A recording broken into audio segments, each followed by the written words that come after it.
Video like जरूर कर लीजिए और ऐसे वीडियो लगातार फ्री में पाने के लिए चैनल को तुरंत सब्सक्राइब कर लीजिए और बेल आइकन को जरूर टैप कर लीजिए ताकि आगे भी सारे वीडियो आपको मिलते रहे। यूट्यूब में फॉलो करते हैं तो प्लीज ये वाला फ्री टेलीग्राम चैनल जरूर ज्वाइन कर लीजिएगा। सारे नोटिफिकेशन सारे अपडेट यहीं पे आते हैं, ध्यान रखिए। नमस्कार साथियों, स्वागत है आप सभी का स्टडी फॉर सिविल सर्विसेज में। ये है हमारी ज्योग्राफी की क्लास और इस ज्योग्राफी की क्लास में हम डिस्कस कर रहे हैं भारत में अपवाह तंत्र यानी भारत की नदियों के बारे में। इससे पहले की क्लास में हमने चर्चा करी थी ब्रह्मपुत्र नदी तंत्र की, जिसको हमने पूरा किया। अभी आज हम आगे बढ़ेंगे और आज का हमारा टॉपिक रहने वाला है साथियों प्रायद्वीपीय अपवाह तंत्र यानी दक्षिण भारत की जो नदियाँ हैं उनके बारे में बात करेंगे। देखो, सबसे पहला पॉइंट लिखा हुआ है प्रायद्वीपीय अपवाह तंत्र हिमालयी अपवाह तंत्र से पुराना है, यानी हिमालय से निकलने वाली जो नदियां हैं वो नई हैं और दक्षिण भारत की नदियां पुरानी हैं। नर्मदा और ताप्ती को छोड़कर अधिकतर प्रायद्वीपीय नदियां पश्चिम से पूर्व की ओर बह रही हैं। प्रायद्वीप के उत्तरी भाग में निकलने वाली चंबल, सिंध, बेतवा, केन, सोन नदियाँ गंगा नदी तंत्र का अंग हैं। प्रायद्वीप के अन्य प्रमुख नदी तंत्र महानदी, गोदावरी, कृष्णा और कावेरी हैं। प्रायद्वीपीय नदियों की विशेषता यह है कि यह एक सुनिश्चित मार्ग पर चलती हैं तथा विसर्प नहीं बनाती हैं। अच्छा, यहाँ पर एक शब्द आया है विसर्प, इसका मतलब समझ लीजिए। जैसे अगर आप मैदानों में रहते हैं, उत्तर प्रदेश में रहते हैं, तो जैसे कभी आप गंगा को देखेंगे उत्तर प्रदेश में तो आप पाएंगे गंगा इस तरीके से बहती है ना। या कोई भी नदी आप उत्तर प्रदेश में देखोगे, क्योंकि उत्तर प्रदेश में मैदान है, तो वो इसी तरीके से बहती हुई आपको दिखाई देगी। नदी के इस तरीके से चलने की जो प्रक्रिया है इसे हम बोलते हैं विसर्प यानी अपने किनारों को काटती हुई चलती है। लेकिन दक्षिण भारत में जो नदियां हैं वो इस तरीके से नहीं चलती हैं, वो आपको सीधे बहती हुई दिखाई देंगी। इसका मतलब वो विसर्प नहीं बनाती। दूसरा, ये बारहमासी नहीं है। हिमालय की नदियां जो होती हैं बारहमासी होती हैं, 12 महीनों उनमें पानी रहता है। पर दक्षिण भारत की नदियां ऐसी नहीं हैं, क्योंकि वहाँ पर बर्फ से या ग्लेशियर पिघलने से जल की प्राप्ति नहीं होती। वहाँ पर जल की प्राप्ति होती है सामान्यतः मानसून से, इसी वजह से वो बारहमासी नहीं है। यद्यपि भ्रंश घाटियों में बहने वाली नर्मदा और ताप्ती इसके अपवाद हैं, यानी नर्मदा और ताप्ती ही ऐसी नदियां हैं जिनमें साल भर पानी बना रहता है, अदरवाइज बाकियों में साल भर पानी नहीं बना रहता। अब एक एक करके इनकी इंपॉर्टेंट रिवर्स को देखते हैं। पहला है महानदी। देखो, 2-3 पॉइंट है जो आपको इसमें याद रखना है, बाकी कुछ नहीं है। सबसे पहले कहाँ से निकलती है, तो छत्तीसगढ़ में रायपुर जिले के सिहावा नामक स्थान से निकलती है। ठीक है। ओडिशा से बहती हुई पश्चिम बंगाल में अपना जल विसर्जित करती है। ठीक है। इसकी अपवाह द्रोणी का 53% भाग मध्य प्रदेश छत्तीसगढ़ में तथा 47% भाग ओडिशा राज्य में विस्तृत है। ओडिशा, ठीक है। हाँ, महानदी काफ़ी इंपॉर्टेंट है। फिर आती है साथियों गोदावरी। गोदावरी सबसे बड़ा प्रायद्वीपीय नदी तंत्र है। बात समझ रहे हैं? ये सबसे बड़ा प्रायद्वीपीय नदी तंत्र है और इसे कहते हैं साथियों हम लोग इसे साथियों कहा जाता है दक्षिण गंगा। तो याद रखिएगा, दक्षिण गंगा के नाम से इसको हम लोग जानते हैं। महाराष्ट्र के नासिक से निकलती है और बंगाल की खाड़ी में अपने जल को विसर्जित करती है। इसकी प्रमुख नदियां महाराष्ट्र, मध्य प्रदेश, छत्तीसगढ़, उड़ीसा, आंध्र प्रदेश राज्यों से होकर गुजरती हैं। लंबाई की बात करें साथियों तो गोदावरी की लंबाई है 1465 किलोमीटर। साथियों ध्यान रखना, 1465 किलोमीटर इसकी लंबाई है तथा इसकी जो मुख्य सहायक नदियाँ हैं उनके नाम हैं पेनगंगा, इंद्रावती, प्राणहिता और मंजिरा। गोदावरी नदी एक वृहद डेल्टा निर्माण करती है, यानी एक बड़ा डेल्टा ये नदी बनाती है। देखो आगे है कृष्णा। पूर्व दिशा में बहने वाली दूसरी बड़ी प्रायद्वीपीय नदी है, यानी दक्षिण भारत की दूसरी सबसे लंबी नदी है। कुल लंबाई है इसकी 1401 किलोमीटर और इसका उद्गम होता है सह्याद्री में महाबलेश्वर से। ठीक है। कोयना, तुंगभद्रा, भीमा इसकी प्रमुख सहायक नदियां हैं। चलो आगे देखते हैं। आगे है साथियों कावेरी। अब कावेरी को सबसे पहले तो हम नाम देते हैं दक्षिण की गंगा। ठीक है ना, दक्षिण भारत की गंगा कह लो, दक्षिण की गंगा कह लो। यानी देखिए की शब्द आएगा यहाँ पर। अगर आपने कह दिया दक्षिण गंगा तो फिर आपका जवाब ये वाला होगा, गोदावरी वाला। यहाँ आप देख सकते हैं ऊपर दक्षिण गंगा। लेकिन अगर आपने कह दिया दक्षिण की गंगा या दक्षिण भारत की गंगा तो जवाब होगा कावेरी। ठीक है। याद रखना कहाँ से निकलती है, तो कर्नाटक में ब्रह्मगिरी की पहाड़ियों से निकलती है। लंबाई ज़्यादा नहीं है, लंबाई केवल 800 किलोमीटर है। ठीक है। लिखा हुआ है प्रायद्वीप की अन्य नदियों की अपेक्षा कम उतार चढ़ाव के साथ यह नदी पूरे साल भर बहती है। ठीक है, पूरे साल बहती है क्योंकि इसके ऊपरी जल ग्रहण क्षेत्र में दक्षिण पश्चिमी मानसून गर्मी में और इसके निचले क्षेत्रों में उत्तर पूर्वी मानसून सर्दियों में बरसात कराता है। इसी वजह से इसमें साल भर पानी बना रहता है और इसी वजह से इसको कहा जाता है दक्षिण भारत की गंगा। यदि हम इसकी सहायक नदियों की बात करें तो वो हैं काबिनी, भाविनी और अमरावती। ध्यान रखिएगा। आगे देखो, आगे है साथियों, नर्मदा अमरकंटक पठार के पश्चिमी पास से लगभग 1057 मीटर की ऊंचाई से निकलती है। दक्षिण में सतपुड़ा तथा उत्तर में विंध्याचल श्रेणी के मध्य भ्रंश घाटी से बहती हुई संगमरमर की चट्टानों में खूबसूरत महाखड्ड और जबलपुर के पास धुआंधार जलप्रपात बनाती है। लंबाई है इसकी साथियों 1312 किलोमीटर। ठीक है लंबाई ध्यान रखना इसकी, लंबाई है कितनी, 1300, लंबाई है इसकी 1312 किलोमीटर।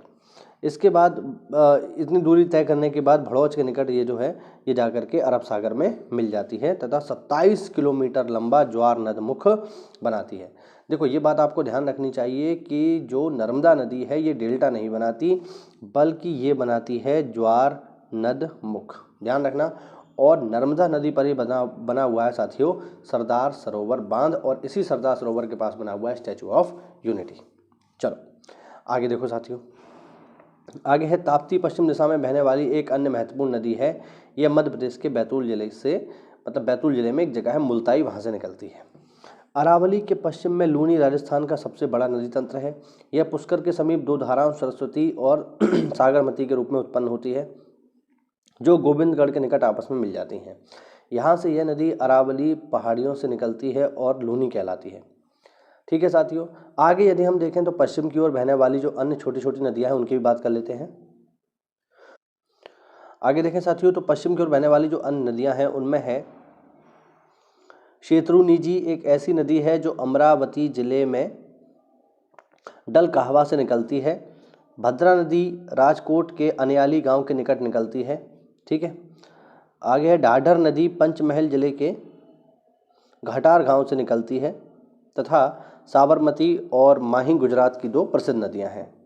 और देख लो इसमें नासिक जिले में त्र्यंबकम पहाड़ी से लगभग 670 मीटर की ऊंचाई पर वैतरणा नदी निकलती है। कालिंदी नदी बेलगांव जिले से निकलकर कारवाड़ की खाड़ी में गिरती है। ठीक है, बेड़ती नदी हुबली से निकलती है और 161 किलोमीटर लंबा मार्ग तय करती है। शरावती पश्चिम की ओर बहने वाली कर्नाटक की एक अन्य महत्वपूर्ण नदी है। शरावती कर्नाटक के शिमोगा जिले से निकलती है। अगला पॉइंट है केरल की सबसे बड़ी नदी भरतपुझा अन्नामलाई पहाड़ियों से निकलती है। इसे पोनानी के नाम से जाना जाता है। पेरियार केरल की दूसरी सबसे बड़ी नदी है। ठीक है, और लास्ट पॉइंट है इसमें केरल की अन्य उल्लेखनीय नदी पाबा है जो वेम्बनाथ झील से निकलती है। ये देखिए ये सिंपल फैक्ट है, इनको बस पढ़ना भर है। ठीक है, आगे देखते हैं पूर्व की ओर बहने वाली जो प्रमुख नदियां हैं उनकी भी बात कर लेते हैं। तो पूर्व की ओर कौन कौन सी हैं, देखिए स्वर्ण रेखा बह रही है, वैतरणी बह रही है, ब्राह्मणी, वासमधारा, पेन्नार, वेगाई इत्यादि।